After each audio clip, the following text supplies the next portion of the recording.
The philosophers have only interpreted the world in various ways. The point, however, is to change it. Those are the words of Karl Marx. He's one of the most influential philosophers ever to exist, whether you like him or not. His ideas about political economy, about the bourgeoisie and the proletariat, and about why capitalism needs to be abolished are some of the most influential ideas to ever exist.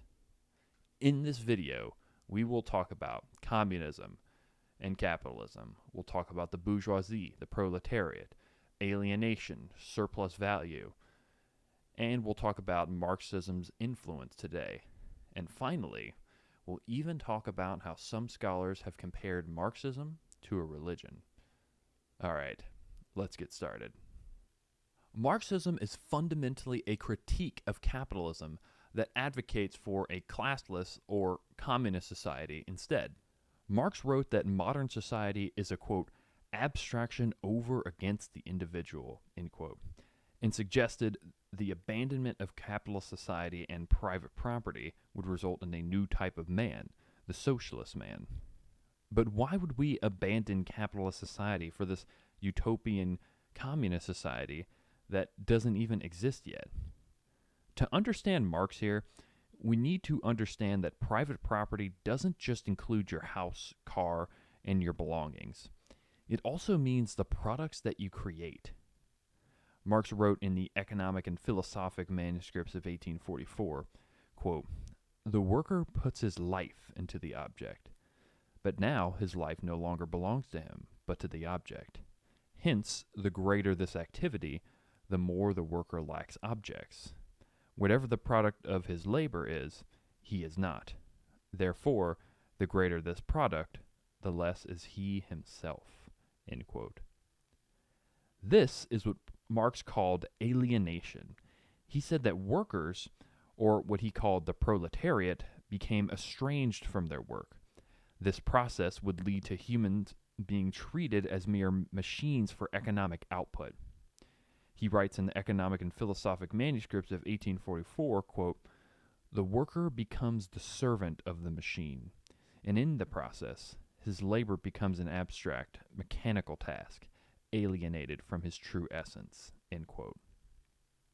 Marx argued that the process by which a worker's labor becomes the property of someone else, particularly the capitalist or bourgeoisie, is a form of exploitation. Marx called the value created by the worker that is not paid back to them surplus value, and he believed that the capitalist class extracted this surplus value as profit, essentially stealing the worker's labor.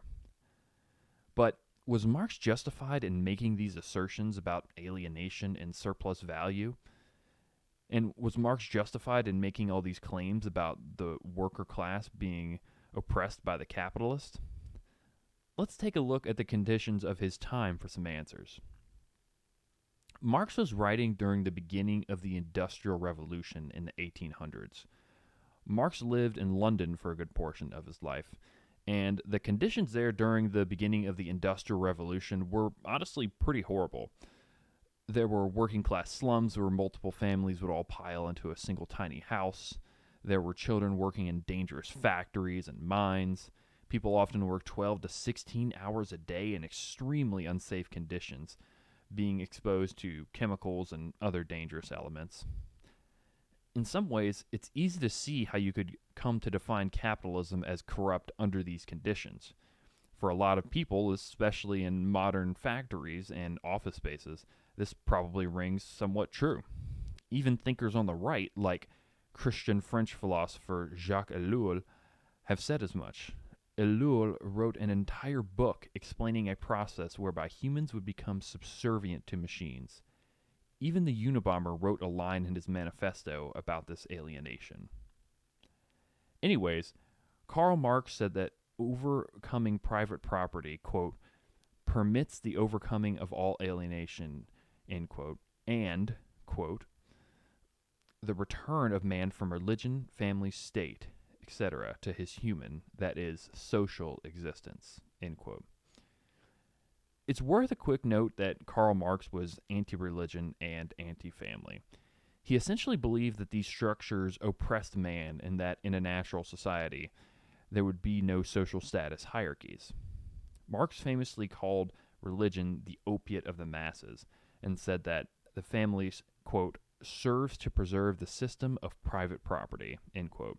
So getting rid of social status was one of the most important implicit goals of Marxist philosophy. For Marx, philosophy was of no use unless it created action.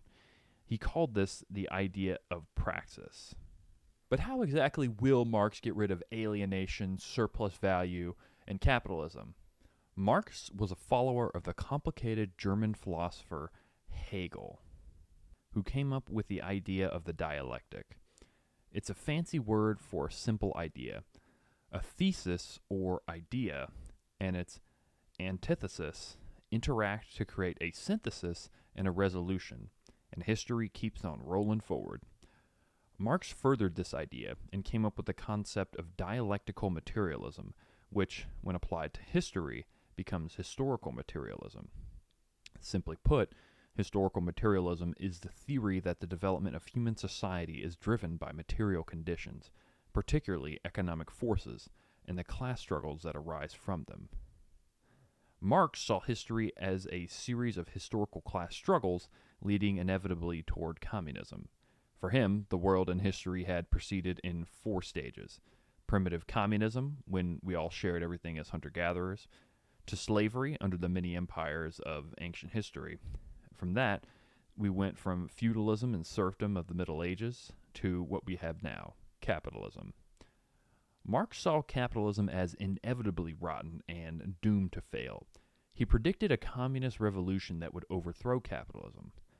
Marx lays out here what religious scholars call a millenarianism. I honestly no idea if I said that right. Pretty insane word. But a millenarianism is a transformative end to history brought about by a revolution or apocalypse that is followed by the establishment of utopia. This was noted by famous religious scholar Mircea Eliade in his book Myth and Reality. Many religious and ideological movements contain this idea, such as the Nazis' Third Reich and even the Jonestown cult. This utopian, nearly religious vision of communism drove Marx, but it came with a catch: violence. Marx envisioned a world where the working class proletariat rises up, seizes the means of production, and dismantles the upper class bourgeoisie's power.